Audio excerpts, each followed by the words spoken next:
நம்ம இங்க ஜல்லிக்கட்டுல வந்து ஃபெயிலியர்னா என்னன்னு தெரியும், உங்களுக்கே தெரியும். ஃபர்ஸ்ட் அசிங்கம். அசிங்கம்னா அவமானம், உறுதியா அவமானம் கிடைக்கும்.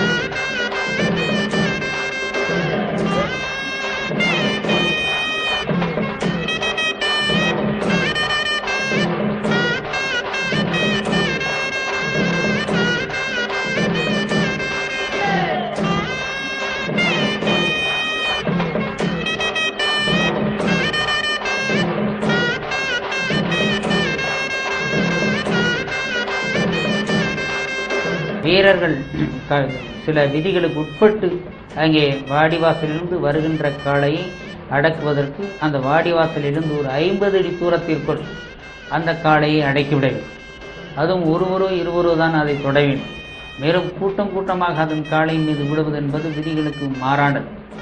இந்த வகையிலே உள்ளே இருந்து வாடிவாசலிருந்து வெளியே வருகின்ற அந்த சீற்றத்தோடு வெளிவருகின்ற அந்த சில நிமிடங்களில் சில நொடிகளில் அந்த காளையை ஆக்ரோஷமாக வருகின்ற அந்த காளையை அடக்குவதுதான் ஒரு வீரம் தெரிந்ததாக இன்றைக்கு அங்கே நடைமுறையில் இருக்கும்.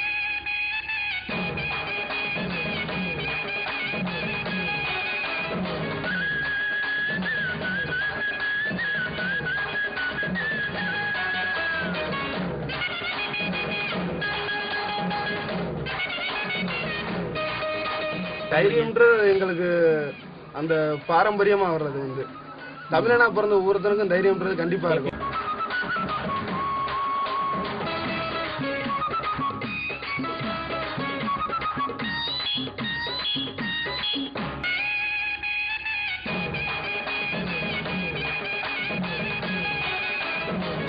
ஒவ்வொரு சாமியும் ஆடு பலி கேட்கும், கோழி பலி கேட்கும், பலி கொடுப்பாங்க, நீங்களும் பார்த்துருக்கீங்க. அது மாதிரி வந்து இப்போ முனியாண்டி சாமின்ற வந்து மனித ரத்தம் கேட்குறது. மனித ரத்தம் தான் சாமி முனியாண்டி சாமிக்கு ஆகுது. அப்படிங்கும்போது உங்களை கூப்பிட்டு உங்க கையை எடுத்தோ காலை எடுத்தோ இப்போ நான் ரத்தக்காக குத்தின்னு வச்சுங்களேன், கேஸ் ஆயிரும், நம்ம சட்டத்துக்கே அது ஆகாது.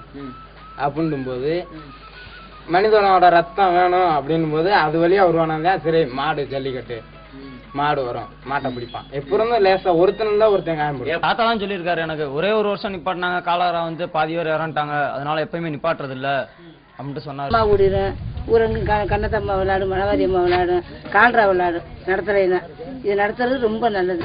எந்தெந்த பிள்ளாடி வந்தாலும் கூட ஜல்லியா நிக்காது.